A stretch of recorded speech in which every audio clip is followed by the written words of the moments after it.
మరి మీ అందరికీ నా ప్రత్యేకమైన వందనాలు, సహోదరి సహోదరులందరికీ నా వందనాలు తెలియజేస్తున్నాను.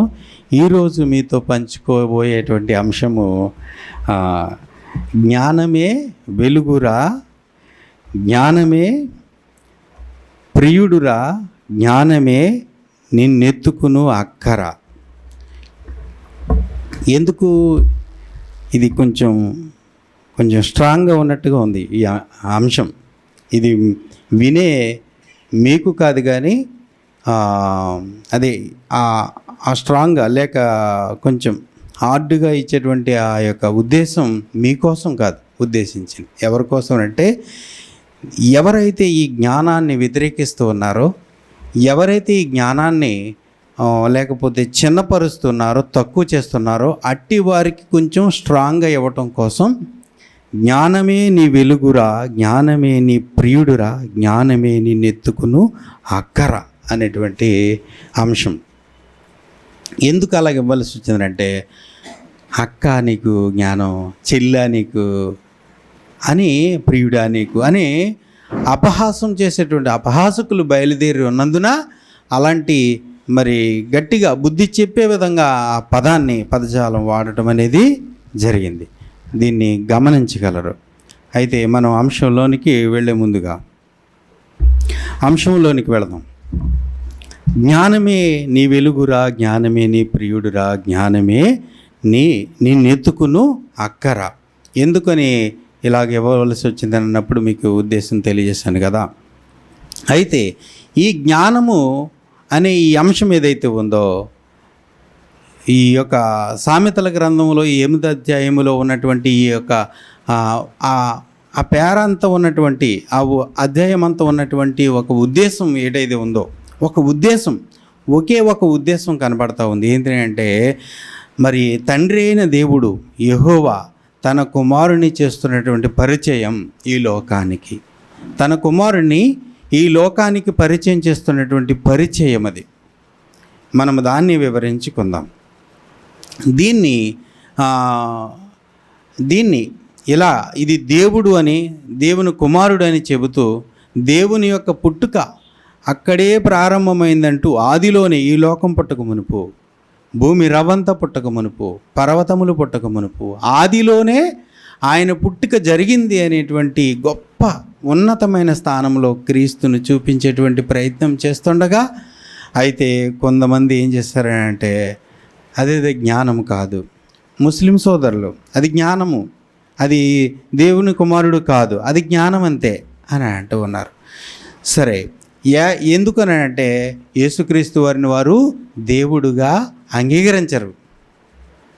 ఎలా అంగీకరిస్తారంటే, ఒక ప్రవక్తగా 1,65,000 మంది ప్రవక్తలు ఉన్నారు, అందులో ఒకడంతేనా, అంతేగాని ఆయన గొప్ప వ్యక్తి, గొప్ప దేవుడేమి కాదు అంటూ దేవుని స్థానాన్ని లేక దేవుని స్థాయిని తగ్గించే విధముగా ఆ వాక్యాన్ని అలాగా వారు వక్రీకరించటం అనేది జరిగింది.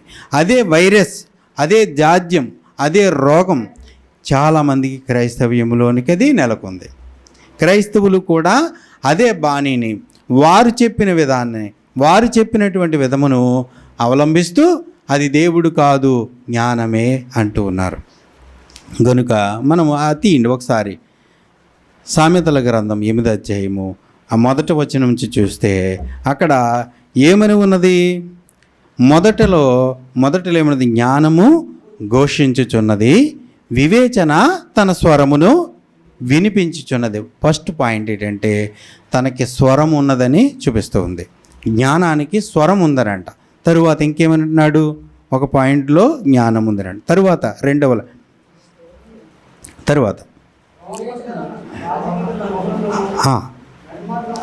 నడి మార్గములలోను అది నిలిచున్నదంటే పాదములు కలిగి ఉన్నది కదా, నిలిచి ఉన్నది పాదములు. ఒక స్వరూపాన్ని చూపిస్తూ ఉన్నాడు ఈ అధ్యాయం అంతా. ఆ స్వరూపాన్ని మనం ఒకసారి రిపీట్ చేసుకుని చూద్దాం. పాదములు నిలిచింది, అలాగే తనకు స్వరం ఉన్నది. తరువాత ఇంకా గుమ్మముల యొద్దను, పురద్వారముల యొద్దను, పట్టణపు గవునుల యొద్దను నిలవబడి ఇలాగు గట్టిగా ప్రకటన చేయుచున్నది, మానవులారా మీకే నేను ప్రకటించుచున్నాను. నరులకు మీకే నా కంఠస్వరం వినిపించుచున్నాను. 4వ లైన్లో ఏం చెప్తున్నాడు? 4వ పాయింట్లో కంఠస్వరం ఉందని చెప్తున్నాడు. జ్ఞానానికి ఏముంది? స్వరం ఉంది, మాట్లాడుతుంది, పాదాలు నిలిచి ఉంది అని చెప్తూ ఉన్నాడు. ఇంకా జ్ఞానము లేని వారలారా జ్ఞానము ఎట్టి అయినది తెలుసుకొనుడి. బుద్ధిహీనులారా బుద్ధి ఎట్టి అయినది యోచించి చూడుడి. నేను శ్రేష్టమైన సంగతులను చెప్పేదను. నా పెదవులు చూసారా, జ్ఞానానికి ఏమున్నాయి? కంఠస్వరం ఉన్నది, పాదములు నడిచి నిలబడి ఉన్నది, కంఠస్వరం కూడా ఉన్నది కదటరా. ఇంకా నా పెదవులు యథార్థమైన మాటలు పలుకును, నా నోరు సత్యమైన మాటలు పలుకును. దుష్టత్వము నా పెదవులకు అసహ్యం. ఇంకా నా నోటి మాటలన్నీ నీతి గలవి, వాటిలో మూర్ఖత అయినను కుటిలత అయినను లేదు. అవన్నీ వివేకికి తేటగాను తెలివి నొందిన వానికి యథార్థముగాను ఉన్నవి. వెండికి ఆశపడక నా ఉపదేశము అంగీకరించుడి. మేలిమి బంగారము నాశింపక తెలివి నొందుడి. జ్ఞానము ముత్యముల కన్నా శ్రేష్టమైనది, విలువగల సొత్తులేవియు దానితో సాటి కావు. జ్ఞానమును చాతుర్యముగాను దీన్ని చాతుర్యం అని అంటే తెలివి లేక నైపుణ్యం లేక విశేషమైనటువంటి జ్ఞానం కలిగి ఉండటం అనేటువంటి చాతుర్యం. చూసారా, ఇలా కలిగి ఉన్నది నేను జ్ఞానమును చాతుర్యముగాను నాకు నివాసం. చూడండి, జ్ఞానాన్ని ఏం చేస్తున్నాను అన్నాడు? జ్ఞానం అని చెప్తున్నాడు, ఒక రూపాన్ని చూపిస్తూ ఉన్నాడు. ఆ జ్ఞానం అంటుంది, ఆ జ్ఞానము నేను నివాసంగా చేసుకున్నాను. ఆ జ్ఞానాన్ని ఎవరు? ఒక పర్సన్ ఇక్కడ కనబడుతున్నాడు. మరలా చూసారా, ఒక పర్సన్ కనబడుతున్నాడు, ఒక పర్సన్ చూపిస్తున్నాడు. ఏమని చెప్తున్నాడు? జ్ఞానమును నేను చాతుర్యముగాను నేను చేసుకున్నాను అని అంటారు. మీరున్నారు, నాకు జ్ఞానమే నివాసం అని అన్నారు. అంటే మీరు ఒక పర్సన్, మీకే జ్ఞానం ఎలా ఉందనంట? నివాసంగా ఉందనంట. అర్థమవుతుందా? ఇక్కడ ఒక పర్సన్ ఎవరు? దైవ కుమారుడు. ఈయన ఒక రూపాన్ని జ్ఞానం అంటూ బోధించటం, అది రూపకలంకారం కానివ్వండి, వర్ణాతీతంగా లేక వర్ణన లేకపోతే కావ్య రూపకముగా కానివ్వండి, ఒక రూపంలో ఆయనను చూపించటం జరుగుతూ ఉంది. మనకి పరిచయం చేస్తూ ఉన్నాడు. మీరు దేవుని భక్తులుగా మీరు అది వింటున్నప్పుడు మీకు దేవుడు పరిచయం చేస్తున్నాడు. ఎవరిని? జ్ఞానం అంటూ ఎవరినో పరిచయం చేస్తున్నాడు. అదే ఇంకా చూద్దాం ముందుకి. చదవండి. యెహోవా యందు భయభక్తులు కలిగి ఉండుట, చెడుతనమును అసహించుకొనుటయే, గర్వమును అహంకారమును కుటిలమైన మాటలను నాకు అసహ్యములు. స్పీడ్గా ఆలోచన చెప్పుటయు లెస్సయైన జ్ఞానము నా వశం. చూసారా, ఒక పర్సన్ అంటున్నారు, ఏమంటున్నారు? లెస్సయైన జ్ఞానం, అంతులేని జ్ఞానం, అపారమితమైనటువంటి జ్ఞానం నా వశం అని అంటున్నారు, నా దగ్గర ఉంది అని అంటున్నారు. పర్సన్ కనబడుతున్నారా? పాదాలు, కంఠస్వరం, మాట్లాడటం, నేను వినిపిస్తాను అని అనటం, నేనే నివాసంగా చేసుకున్నాను దాన్ని అనటం, ఇంకా జ్ఞానాధారము నేనే, పలక్రమము నాదే. చూసాను, నా వలన రాజులేలుదురు. భూమి మీదకి ధర్మశాస్త్రం రాకముందు రాజులు ఎలా గేలారంటే ధర్మం అనేది లేకుండా గేలారు. పరో కాలంలో ధర్మశాస్త్రం లేదు కదా. ధర్మశాస్త్రం వచ్చిన తర్వాత ధర్మశాస్త్రాన్ని అనుసరించి ఏలుతూ ఉన్నారు. ధర్మశాస్త్రానికి మూలం ఎవరు? దేవుడు కదా.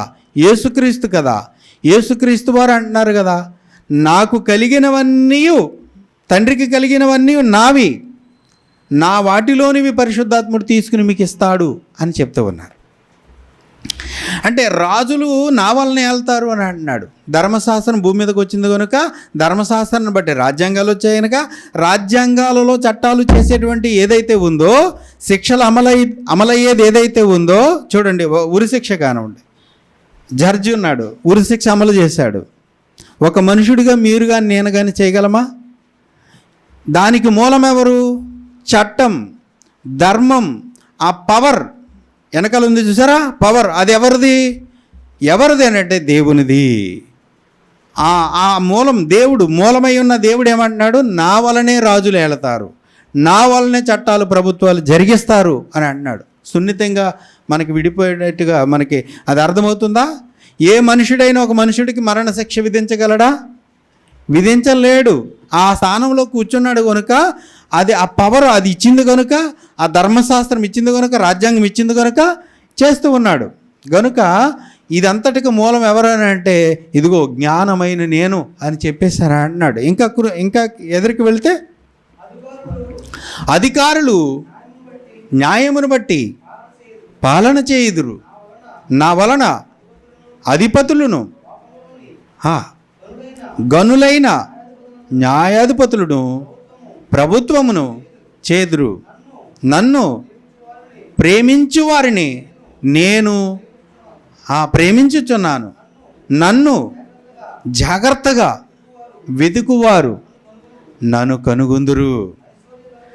ఐశ్వర్య ఘనతలను స్థిరమైన కలిమియు నీతియు నా యొద్ద ఉన్నాయి అని అంటుంది. జ్ఞానం అంటుంది. జ్ఞానం రూపంలో ఆయన అంటూ ఉన్నాడు, వర్ణన రూపంలో నాదే, సమస్తము నాదే, మూలాధారము నేనే అంటున్నాడు. తర్వాత ప్రశస్తమైన వెండి కంటేను వేగంగా కలుగు వచ్చుబడి దొడ్డది.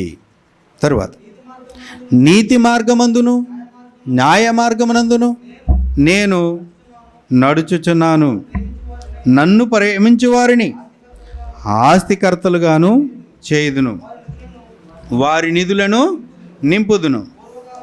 పూర్వకాలమందు, చూడండి, పూర్వకాలమందు ఎవరు యెహోవా అని మనం మరి రాయబడి ఉందే. యెహోవా ఈ లోకములో వీటన్నిటిని కలిగించాడు యెహోవా అని మనం అనుకుంటున్నామే. ఆయన ప్రారంభములో తన కార్యములలో ప్రథమమైన దానిగా, ప్రథమము అంటే అంతకుముందు ఎవరు లేరు, ఒక్కడే ఉన్నాడు యెహోవా, ఒంటరిగా ఉన్నాడు. చూడండి ఎక్కడది, ఒంటరిగా ఎక్కడున్నాడు? చదవండి ఎక్కడున్నాడు? ఆడండి. తిమోతికి రాసిన మొదటి పత్రిక 6వ అధ్యాయము 16వ వచనంలో ఆయన ఒంటరిగా ఉన్నాడు దేవుడు. ఈ లోకాన్ని కలిగించక మునుపు, ఈ సృష్టిని కలిగించక మునుపు, జ్ఞానమును పిలువబడుతున్న ఆయన రాకమునుపు, పరిశుద్ధాత్ముడే లేకమునుపు, దేవదూతలే పరలోకమే లేకమునుపు ఎవరున్నారు ఒంటరిగా అని అంటే, చూడండి ఎక్కడ ఉంది, చదవండి 6:16. సమీపింపరాని తేజస్సులో ఎవరు సమీపించలేరు, ఆయన మాత్రమే నివసించుచు అమరత్వము గలవాడై ఉన్నాడు. ఒంటరిగా సమీపింపలేని తేజస్సులో ఆయన మాత్రమే అర్థమవుతుందండి. ఆయన మాత్రమే ఉండి ఒక ఆలోచన ఏంటంటే, నాకు అనేక మంది పిల్లలు కావాలనే ఆలోచన.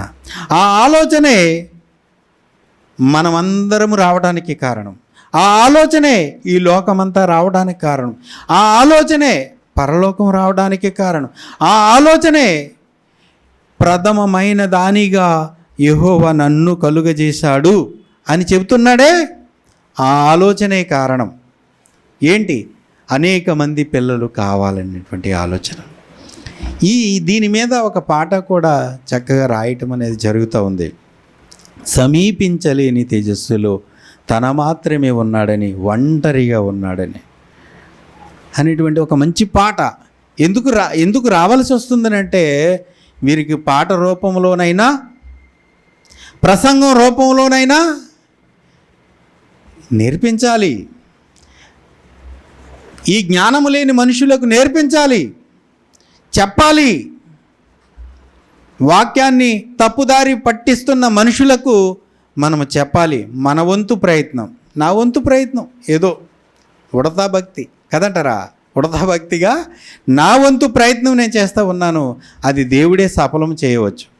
తెగించి ముందుకు అడుగు వేస్తే యుద్ధం యెహోవాదని, యుద్ధం మనదే అవుతుంది దేవుని పక్షాన్ని ఉన్నందుకు.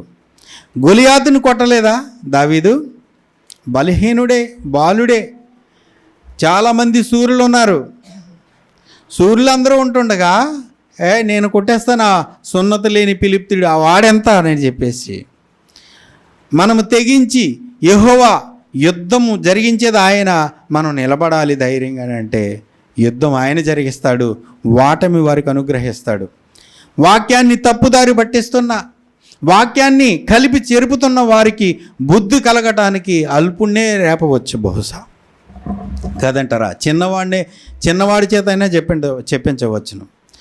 సమీపింపరాని తేజస్సులో ఆయన మాత్రమే ఉంటే ఆయన మనమందరము కావాలని ఆలోచన. ఆ ఆలోచనతో ఇదిగో మొట్టమొదటిగా ప్రప్రథమముగా ఎవరిని చేశాడంటున్నాడు? నన్ను చేశాడు. 22 సామెతలు 22లో 8:22లో ఏమంటున్నాడు? తీయండి, ఏమంటున్నాడు?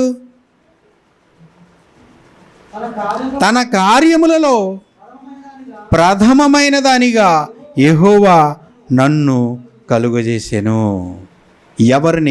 ఎవరిని కలిగించాడు? భూమి పుట్టక మునుపు, పర్వతములు పుట్టక మునుపు, మట్టి రవంతయు పుట్టక మునుపు, ఇవన్నీ పుట్టక మునుపు ఎవరు? ఆ పుట్టిన వ్యక్తి ఎవరు? ఆ శక్తి ఎవరు అని అంటే దానికి ఒక పేరు పెడుతున్నాడు, జ్ఞానము అని అంటున్నాడు. ఆ జ్ఞానానికి రూపాలన్నీ చూపిస్తూ ఉన్నాడు. కంఠస్వరం ఉంది, నిలబడింది, మాట్లాడింది, అది రాజ్య మార్గములలో నిలుస్తుంది అని అన్నాడు. చూద్దామా ఆయన ఎక్కడెక్కడ నిలిచాడో, ఆ వాక్యం నెరవేర్పు ఎక్కడ జరిగిందో మనము చూడగలిగితే అవన్నీ ఆ వాక్యము జ్ఞానమని చెబుతున్న ఆయన మనకి ప్రత్యక్షంగా కనబడతాడు. క్రొత్త నిబంధనలో చూసినట్లయితే ప్రత్యక్షంగా కనబడతాడు. కొలస్సీయులకు రాసిన పత్రిక 2వ అధ్యాయం 3వ వచనం చూడండి, త్వరగా తీయండి, సమయం. బుద్ధి జ్ఞానములు సర్వ సంపదలు ఎక్కడున్నాయి? ఎవరు? క్రీస్తునందు. బుద్ధి జ్ఞానం. ఆ సామెతల గ్రంథంలో జ్ఞానము అంటున్నాడే. ఎవరు ఆ జ్ఞానం అంటే ఆ జ్ఞానమంతా ఎవరి దగ్గర ఉందంట? బుద్ధి జ్ఞానములు సర్వ సంపదలు నావే అంటున్నాడు కదా. ఎక్కడ? ఆ సామెతల గ్రంథంలో సర్వము నా వలనే, సర్వము నేనే నాలోనే ఉన్నాయని అన్నాడు కదా. ఆయనే. ఎవరు ఆయన? క్రీస్తు. చూసారా, ఆ క్రీస్తే ఏమంటున్నాడు? బుద్ధి జ్ఞానములు సర్వ సంపదలు ఆయన యందే ఉన్నాయి అని అంటున్నాడు. తరువాత ఇంకొకటి, 1 కొరింథీయులకు రాసిన పత్రిక 1వ అధ్యాయము 24వ వచనం చూడండి. ఇక్కడ ఏం చెప్తున్నాడు చూడండి, తీయండి, త్వరగా తీయండి, వాక్యం తీయండి. మనకు బాగా అర్థం కావాలి. ముందు మీకు అర్థమయ్యేటట్టుగా నేను ప్రయత్నం చేయాలి. ముందు మీరు అర్థం చేసుకోవడానికి ప్రయత్నం చేయండి. అప్పుడు ఇతరులకు కూడా అర్థం అవటానికి అది అవకాశం ఉంటుంది. ముందు మీకే అర్థం చేయించలేకపోతే ఇతరులకు నేను ఏం చెప్పగలను? చదవండి. ఒకవేళ మీరు మీ వాయిస్ ఎలా ఇప్పగలరు? ఎవరి దగ్గర అయినా ఈ సందర్భం మీ దగ్గరకు వస్తే, ఇలా చెప్పాల్సిన అవసరం వస్తే మీరు వాయిస్ ఎలా చెప్పగలరు? మీకు ముందుగా ఇదంతా అవగాహన. దేవుడు ఎందుకు తెలియపరచాలని కోరుకుంటున్నాడు? జ్ఞానము అంటే ఎవరు చెప్పాలని ఒక అధ్యాయం అంతా ఎందుకు అలా వివరించటం జరిగింది మనం గ్రహించవద్దా? 1 కొరింథీయులకు రాసిన పత్రిక 1వ అధ్యాయము 24వ వచనం. ఆయన యూదులకు ఆటంకముగాను అన్య జనులకు, అందరూ చదవండి, వెర్రితనముగాను ఉన్నాడు. కానీ యూదులకేమి, గ్రీసు దేశస్థులకేమి, పిలువబడిన వారందరికీ క్రీస్తు, చెప్పండి అందరూ చెప్పండి, దేవుని శక్తియు దేవుని జ్ఞానమై ఉన్నాడు. చెప్పండి అందరూ చెప్పండి, దేవుని శక్తియు దేవుని జ్ఞానమై ఉన్నాడు. జ్ఞానం అంటే ఎవరో కాదు, ఆ క్రీస్తే ఈ లోకానికి రాక మునిపే సమస్తం ఆయన మూలముగా కలిగాయని చెప్తున్నాడు. కలిగి ఉన్నదేది నేను లేకుండా కలుగలేదు అని అంత తెగేసి చెప్తున్నాడంటే ఆయనే ఈ క్రీస్తే అనాది కాలంలో తండ్రి దగ్గర ఉన్నవాడుగా, తండ్రి దగ్గర ప్రథమమైన వాడిగా అగబడుతున్నాడు, కనబడుతున్నాడు. నిజమండి, ఆయన ఎందుకు అంత ధైర్యంగా చెప్పగలిగాడు? కలిగి ఉన్నదేదియు నేను లేకుండా కలుగలేదు అని మనం చెప్పగలమా? అంతటి గొప్ప ప్రభువుని, అంతటి గొప్ప మహాదేవుణ్ణి, దేవుడే కాదనంటే, ఆయన ప్రవర్తనలో ఒకడనంటే, ఆయన ఎవరో నలుగురితో నారాయణ అన్నట్టుగా అంటే మనము నోరు విప్పాలా లేదా? మనకు రోషం రావాలా లేదా? ఆ ప్రభువే కదా రక్షణ తీసుకొచ్చేది, ఆ ప్రభువు కోసమే కదా మనం నిలిచి ఉన్నది. ఆ ప్రభు రక్తము త్రాగి, ఆ ప్రభు మరి శరీరము తినే కదా మనం నిత్య జీవానికి వారసులుగా అవటానికి ముందుకు సాగుతున్నాము. ఇంకొక అధ్యాయము చూద్దాం, చూడండి. లూకాసు వార్త 7వ అధ్యాయము 33వ వచనం. లూకాసు వార్త 3వ అధ్యాయము 33వ వచనం చదవండి. రొట్టె తినకయు ద్రాక్షరసము తాగకయు వచ్చును కనుక వీడు దెయ్యము పెట్టిన వాడని మీరు అంటున్నారు. మనుష్య కుమారుడు తినుచును త్రాగుచును వచ్చును కనుక మీరు ఇదిగో వీడు తిండిపోతును మధ్యపాటు శుభ్రులకును పాపులకు స్నేహితులని అంటున్నారు. ఏమంటున్నారు? యోహానేమో తినకయు తాగకయు వచ్చాను కనుక వాడు దెయ్యం పట్టిన వాడు అన్నారు. యేసుక్రీస్తుని ఏమన్నారు? త్రాగుచు త్రినుచు ప్రజలందరితో కలిసి మెలిసి ప్రేమను పంచి ప్రేమను అందరికీ పంచిస్తుంటే ఆయన్ని ఏమన్నారు? వీడు తిండిపోతూ త్రాగుబోతూ. ఎవరిని? ఆ ప్రభువుని. ఆ తరువాత అని అన్నారు. తరువాత అయినను చూడండి, జ్ఞానమని దాని సంబంధులందరిని బట్టి తీర్పు పొందుదున నేను. జ్ఞానం ఏమని? జ్ఞానమని. ఇది ఆ జ్ఞానం, ఈ జ్ఞానమే జ్ఞానమని దాని సంబంధులందరిని బట్టి తీర్పు పొంది. ఏ కాలంలోనైనా ఆ జ్ఞానం సంబంధులు ఎవరు? మనమే కదా. మనం ఏం చేయాలి? అది జ్ఞానమని నిరూపించబడాలి. నిరూపించడానికి మనం నిలవాలి, మన పాదం నిలిపి నిలవాలి. అది నా వారు నిరూపిస్తారు అని దేవుడు లేక తన కుమారుడు చెబుతూ ఉన్నాడు.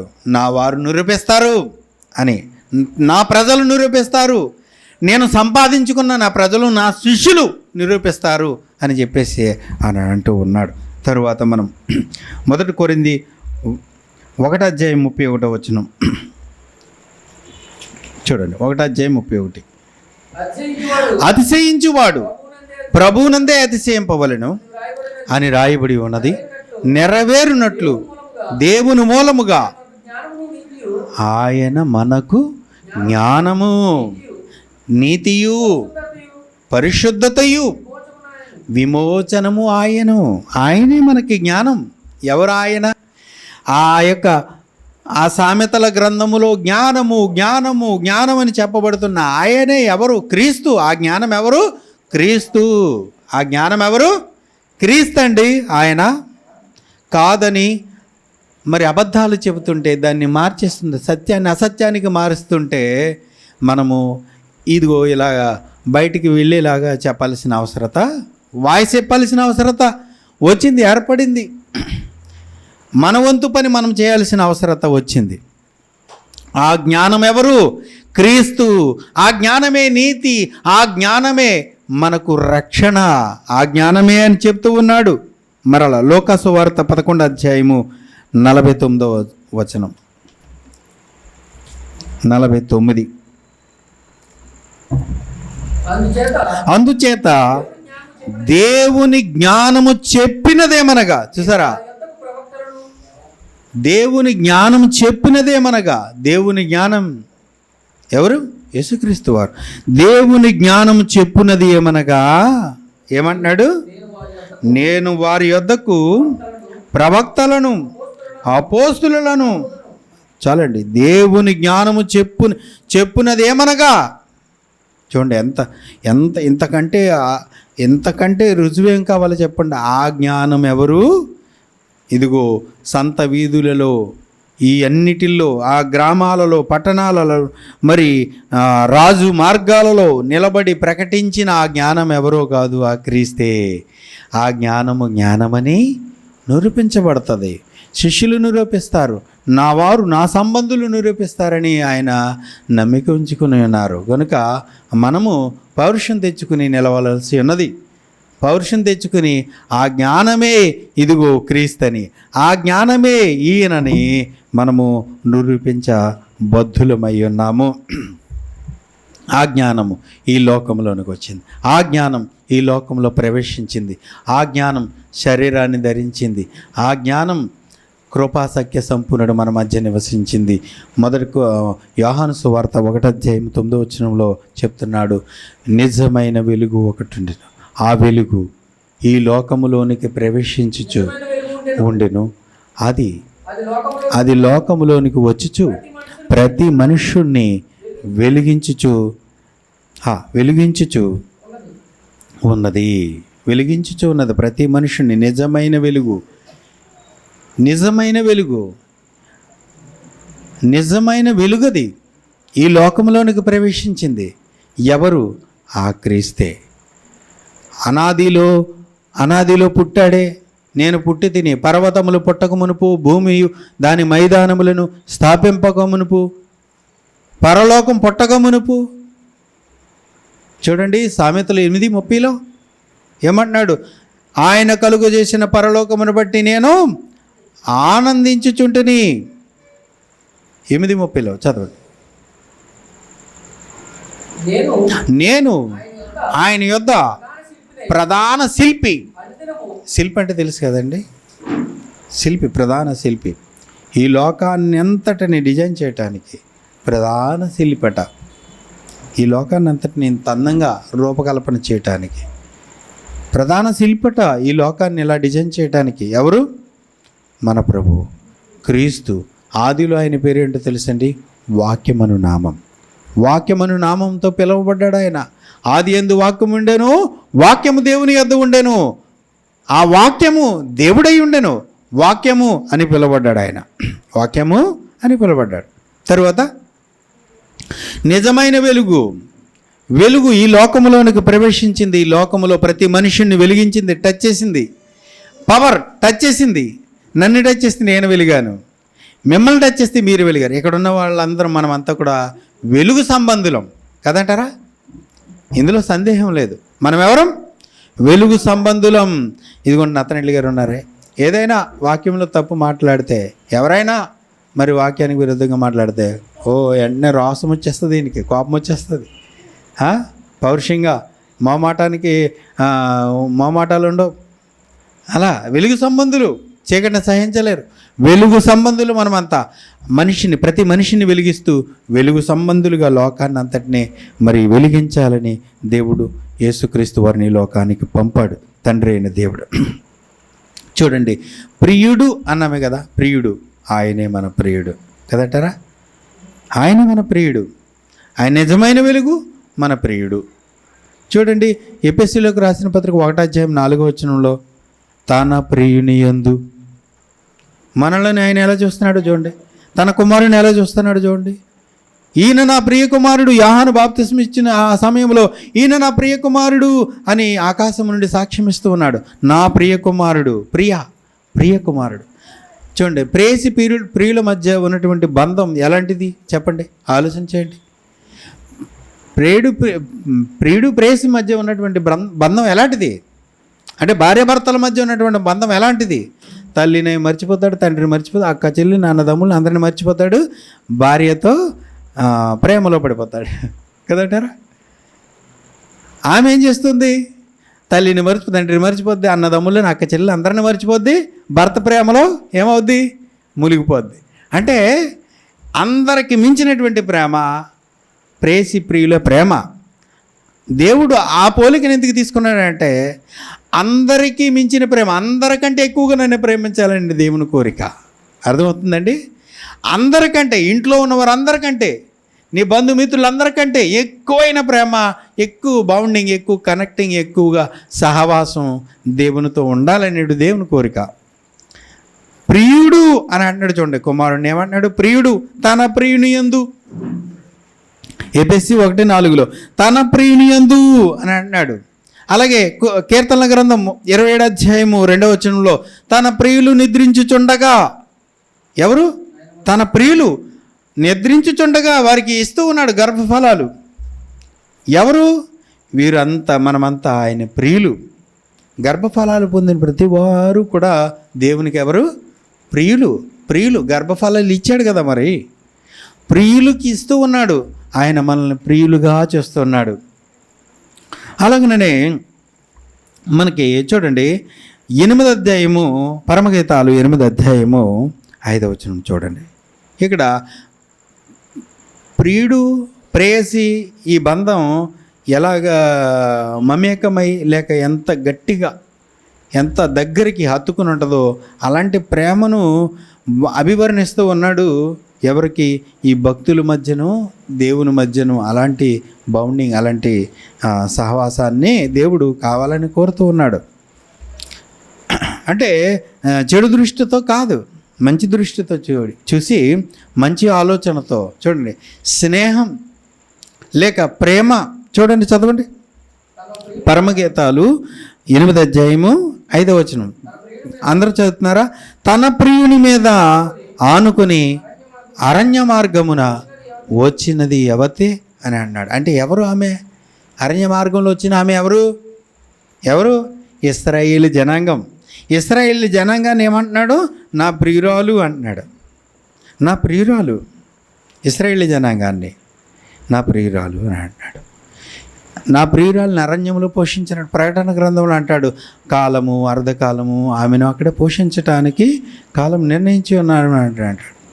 అంటే నా ప్రియురాలు అని అంటున్నాడు. ఎవరిని? ఇశ్రాయేల్ జనాంగాన్ని అంతటినే కలిపి, అందరినీ కలిపి నా ప్రియురాలు అని అంటున్నాడు. ఎవరి మీద ఆనుకుని వచ్చింది ఆమె? ఆమె అంటున్నాడు. ఇశ్రాయేల్ జనాంగాన్ని అందరిని ఆమె అంటున్నాడు. ఎలాంటి బంధాన్ని ఆయన పోలిక చేస్తున్నాడు? ఇంకా సమాజంలో అలాంటి బంధం ఇంకొకరి దగ్గర ఉండదు, భార్యాభర్తల దగ్గరనే ఉంటుంది. డీప్ లవ్, ఏమండి? పూర్తిగా నమ్మకం కలిగి ప్రేమించటం.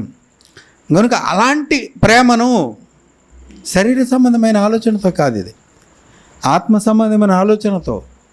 అంటే మనసు దగ్గరగా ఉండాలి, దేవునికి దగ్గరగా ఉండాలి అనేటువంటిది ఆయన కోరుకునేది అక్కడ, నా ప్రియురాలు అని. మరి మనల్ని ఏమంటున్నాడో తెలుసా? చూడండి, రోమీయులకు రాసిన పత్రిక 9వ అధ్యాయము 24వ వచనం. మరియు మహిమ పొందుటకు ఆయన ముందుగా సిద్ధపరిచిన కరుణాపాత్ర ఘటనము ఎడల, అనగా యూదులలో నుండి మాత్రము కాక అన్యజనులలో నుండి ఆయన పిలిచిన మన ఎడల. చూడండి, ఇక్కడ మనం ప్రవేశిస్తున్నాం. మన ఎడల తన మహిమైశ్వర్యమును కనపరచవలనని ఆ ప్రకారము నా ప్రజలు కాని వారికి, నా ప్రజలు కాని వారికి, ఎవరు అన్యజనులుగా ఉన్నప్పుడు మనకి కాని వారికి నా ప్రజలనియు, ప్రియురాలు కాని దానికి నా ప్రియురాలనియు. చూసారా? మనం ఎవరు? ఆయన ప్రియురాలు. మన జనాంగం, ఈ జనాంగం అంతా, ఆయన పిల్లలంతా, ఆయన పిల్లలుగా మనమంతా ఆయన్ని ప్రియురాలుగా చూస్తూ ఉన్నాడు. ఎలా చూస్తారు అంటే, పువ్వుల్లో పెట్టి చూసుకుంటాను అంటే ప్రియుడు ఏమంటాడు? నేను పువ్వుల్లో పెట్టి చూసుకుంటాను. అది నిజం కాకపోవచ్చు, అబద్ధం చేస్తాడేమో, కానీ దేవుడు ఆ పోలికలో చెబుతూ మనలందరినీ ప్రియురాలని పిలిచి మనల్ని పువ్వుల్లో పెట్టుకుని చూస్తాడు. ఇశ్రాయేలు జనాంగానికి చెమటలు పట్టలేదు, బట్టలు మాయలేదు, చెప్పులు అరిగిపోలేదు, కాళ్ళు వాపు రాలేదు, 40 దినాలు పొయ్యి వెలిగించుకోలేదు. వారు సౌఖ్యంగా ఉన్నారు. నీడ, రాత్రికాలంలో వెలుగు, వారికి సూర్యుని వెలుగైన చంద్రుని వెనులైన తగులేదు. అంత సౌఖ్యంగా ఆయనే రాజు, మహారాజే, తండ్రి, భర్త అన్నీ తానై ఆయన ఏం చేశారంటే ఆమె సుకుమారంగా ఇశ్రాయేలు జనాంగాన్ని నడిపించుకుని వచ్చాడు. అర్థమవుతుందండి? అలాగే మనల్ని ఎలా పోలుస్తున్నాడంటే, ఒకప్పుడు వారిని నా ప్రియురాలని అంటే, ఇదిగో అన్ని ప్రియురాలు కానీ మనలను, లేక అన్యజనులుగా ఉన్న మనలను ఏమంటున్నాడు? నా ప్రియురాలని పేరు పెట్టుదును అని అంటున్నాడు. నా ప్రియురాలని, చూసారా? నా ప్రియురాలని పేరు పెడతాను. మనమే, మన ప్రియుడు ఆయన. అర్థమవుతుందండి? మన ప్రియుడు. తరువాత సామెతల గ్రంథం 7:4 జ్ఞానముతో నీవు నాకు అక్కవనియు. ఎలాగా ముచ్చటించాలి? ఎలా బంధం ఎలా ఉండాలి అంటే, నువ్వు నాకు అక్కవనియు, తెలివితో నీవు నాకు చెలికెత్తవనియు. చెలికెత్తితో ఇంకా అత్తమాట ఫోన్లోనే చాటింగే, టకటకరగా ఏం చేస్తా, ఈమె పంపేస్తుందా, ఆమె ఎవరు అంతేనా? ఇదే పని. ఇంకా ఇక్కడ కూర్చున్నా, అక్కడ కూర్చున్నా, ఎక్కడ కూర్చున్నా ఇంక ఇళ్ళ పంపడమే. ఏది దాన్ని ఏమంటారు? Letters, chatting. చూడండి ఏం చేస్తున్నారు అంటే అంత కనెక్ట్ అయిపోయి ఉంటారు.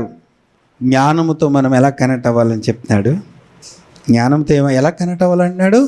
చలికెత్తితో ఎలాగైతే కనెక్ట్ అవుతున్నాడో ఒక మనుషుడు, అలా చలికెత్తిగా మీరు ఇంకత్తమడు బైబిల్ తీయగలుగుతారా? ఇంకత్తమడు చదవగలుగుతున్నారా? ఇంట్రెస్ట్గా, చాలా ఇష్టంగా చదవగలుగుతున్నారా?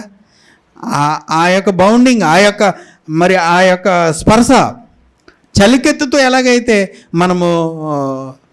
ఒక ప్రియుడు చలికెత్తుతో ఎలాగైతే చేస్తూ ఉన్నాడో స్నేహం, అలాంటి స్నేహం ఈ వాక్యంతో, జ్ఞానముతో నీకు ఉండాలి అని చెప్తున్నాడు. మనకు ఉండాలి అని చెప్తున్నాడు. అక్కవనియు. చూడండి, అక్క ఏం చేస్తుంది చెప్పండి? అక్క ఏం చేస్తుందండి? తల్లిదండ్రులు ఎక్కడికి వెళ్తారు ఏమండి? సంకను ఒకటి మెళ్ళ మీద ఒకరిని ఎక్కించుకుంటుంది అక్క, చిన్నపిల్లలు అయితే కదంటారా? అక్క బాధ్యత చాలా గొప్పది. అక్కే మొత్తం చేస్తుంది. తల్లి తర్వాత తల్లిలా చేస్తుంది. అంత గొప్పగా చేస్తుంది. మా అక్క అలాగే చేసింది. ఒకటి సంకను ఎక్కించుకుని ఒకటి నడిపించుకుంటూ ఇలా. అంటే అక్కతో ఎలాంటి బంధం? విడదీయరాని బంధమే కదా.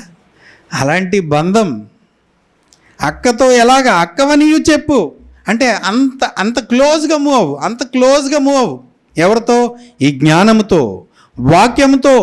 జ్ఞానము అని పిలువబడుతుంది దీనితో నీవు అంత క్లోజ్గా మూవ్ అవ్వు అని చెప్తూ ఉన్నాడు దేవుడు. చూడండి, ఇంకా మనకి చిన్నపాటి వివరణ తీసుకుని మనము ముగించుకుందాం. చూడండి, మనం అంత క్లోజ్గా మూవ్ అవ్వాలని చెప్పేసి తెలియజేస్తూ ఉన్నాడు. లాస్ట్గా చూడండి, సామెతల గ్రంథం 8:35-36 నన్ను కనుగొననివాడు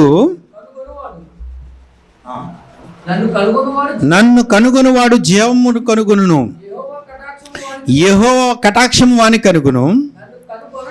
నన్ను కనుగొననివాడు ఈ జ్ఞానం దక్కకపోతే, జ్ఞానం అంటున్నాడే, ఆ జ్ఞానం లేకపోతే నాశనానికి వెళ్ళిపోతాడు, నరకానికి వెళ్ళిపోతాడు.